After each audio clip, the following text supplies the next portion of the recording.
Hello and welcome to the Kamla Show. My guest today is filmmaker Ewan McGregor. We talked to him about his directorial debut, American Pastoral. The film is based on a novel by Philip Roth by the same name. Welcome to San Francisco. Thank you very much. Let me get this question straight out. How do we pronounce your name? Ewan. Ewan. Yeah. So the E is you.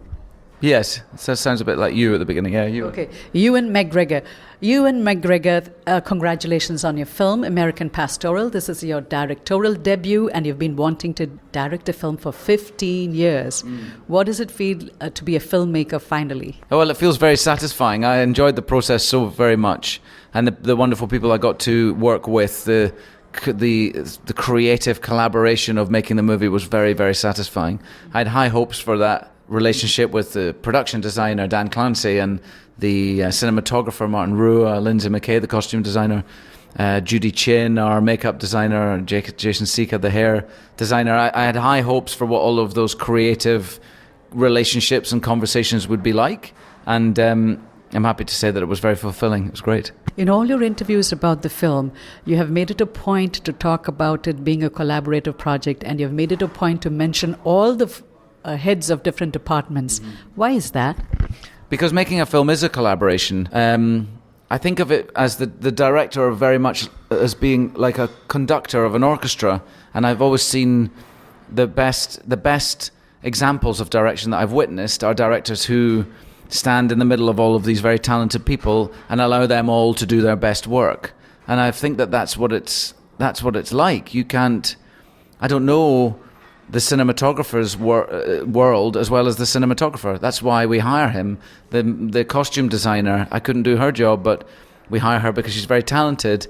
And of course, we work in collaboration about how the vision that I have or how I imagine. And sometimes I have very strong feelings about things in the costume world, for instance, and sometimes not. Sometimes I like when directors, even with the actors, sometimes say, I don't know, what do you think? I think those are very wise words sometimes.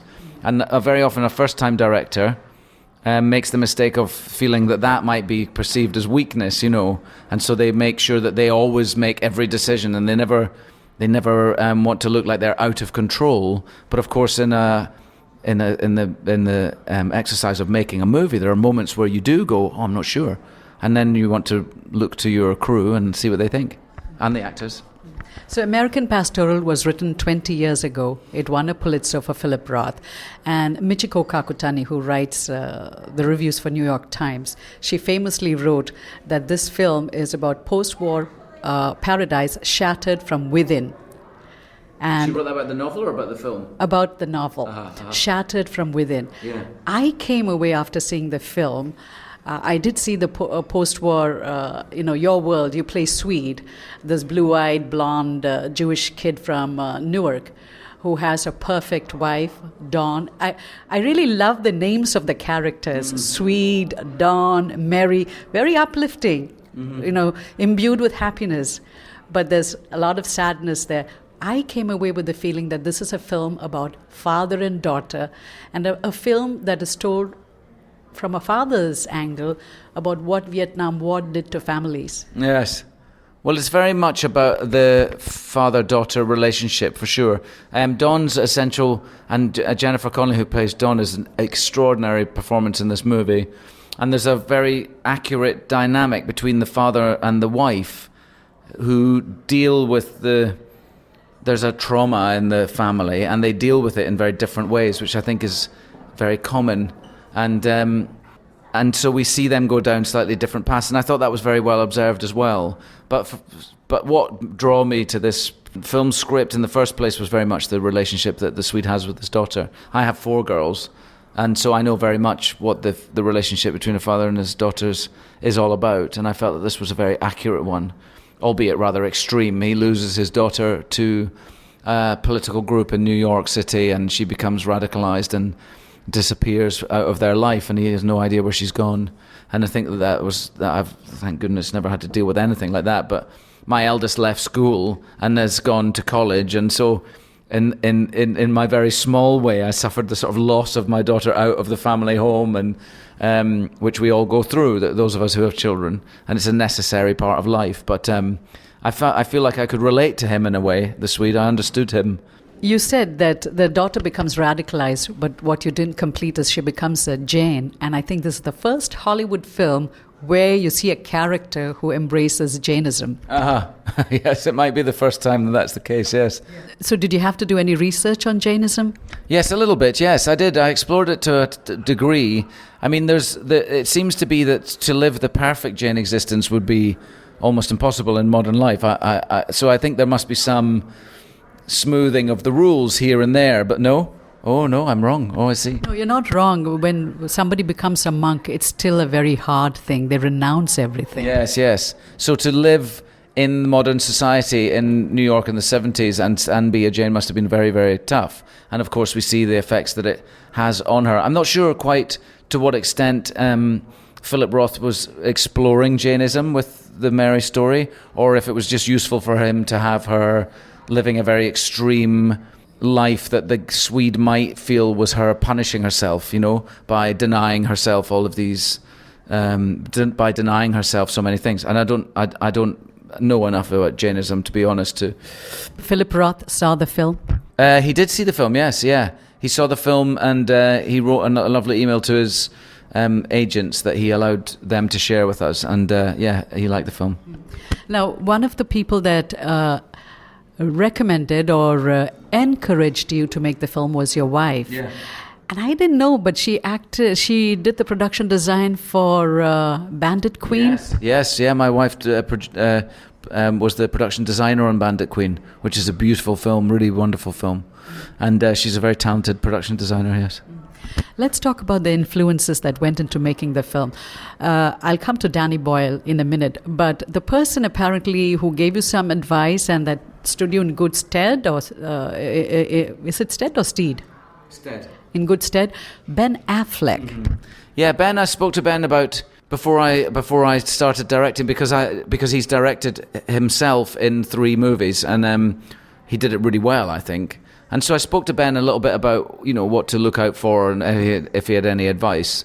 And his advice was about making sure you have enough coverage of yourself. And he's talked about, when the light is running out, you're losing time, the first person you'll neglect is yourself, and also it can be embarrassing to do more and more takes on your own face in front of all the other actors. So he said to be wary of that. And in fact, it was quite a good piece of advice, because I could see that if you're going to be in the film, you have to make sure you've got enough footage on yourself in the edit room.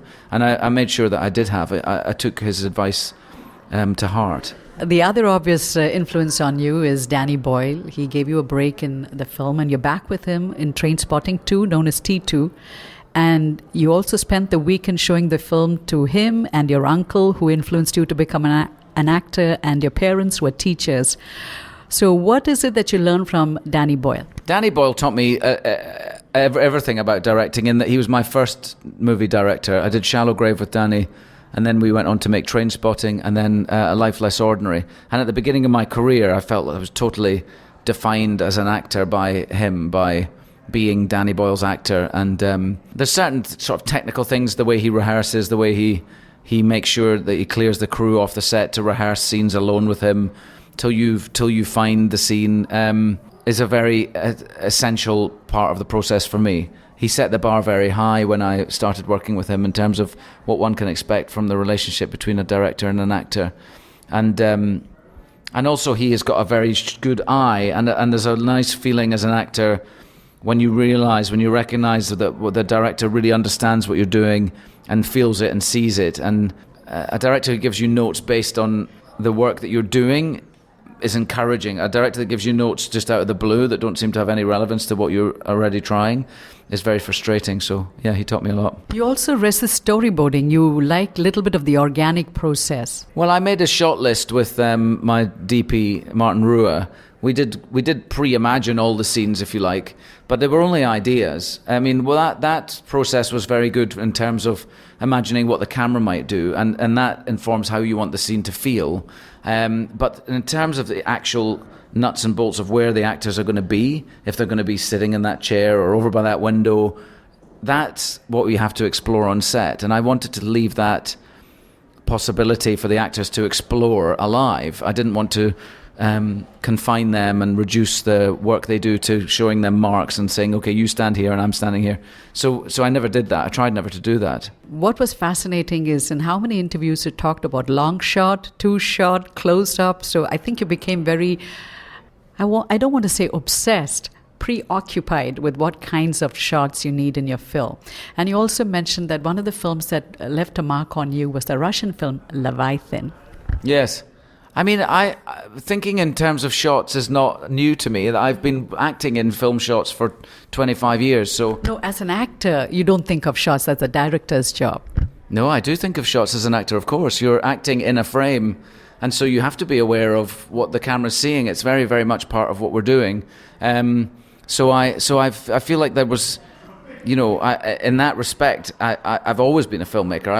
I felt like one. You know, I'm not responsible for the color of the wallpaper or the carpet or in the edit, of course, like I was in this film because I was the director. But before, I've always had a mind on the technicalities of filmmaking. And as a film actor, you should be aware of what the camera's doing and why it's moving and if it is. And then Leviathan, I was inspired by because of the bravery of the framing. The frame stays very still generally. There's usually quite wide shots, and then the actors are able to tell the story of the scene themselves without the camera doing anything other than this beautiful frame that was set up initially. And sometimes the camera does move in that film, but if it does, it really moves for a reason.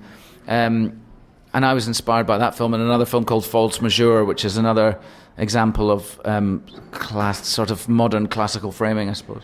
Let me ask you about your uncle, Dennis Lawson, who influenced you, who gave you all your... Did you drop out of drama school or did you finish? No, I didn't drop out of drama school. I left to work. I left early in my final year because I was cast in a television series called Lipstick on Your Collar, a Dennis Potter TV series. So I left early, but I dropped out of school when I was 16. I left school when I was only just 16. What did your parents say? They're both teachers, aren't they? Yes. Well, they let me do it. They could see that I wasn't very happy. They knew that I wanted to act and that, you know, by being in school wasn't making me happy anymore. So they were the ones that brought it up. They said that if I wanted to leave school, I could. And 1 week later, I was working backstage in a theatre full-time. And I spent 6 months in the theatre working as one of the stage crew, doing scene changes, watching professional actors working. And then from there, I did a theatre arts course for a year in Scotland and then 3-year acting course in London. So what do they all think about your directorial debut? They're very happy with it. Yeah, they're very proud. I was able to show it to them in London the night before last. And it was really lovely to have my parents there. The very last shot of myself in the movie, I'm in my 70s in this scene, and I look very, very much like my father. So it was nice to see. It was nice for him to sit there and see the film. Thank you. Thank you very much. You were listening to an interview with filmmaker Ewan McGregor, and he was talking about his directorial debut, American Pastoral. You can download this and other podcasts from our website, kamlashow.com, KAMLASHOW.com, or from iTunes. You can watch our TV interviews on our YouTube channel. I'm on Twitter. My handle is @Kamla. If you have any questions, suggestions, or feedback, please feel free to send them to us. And as always, thank you for tuning in.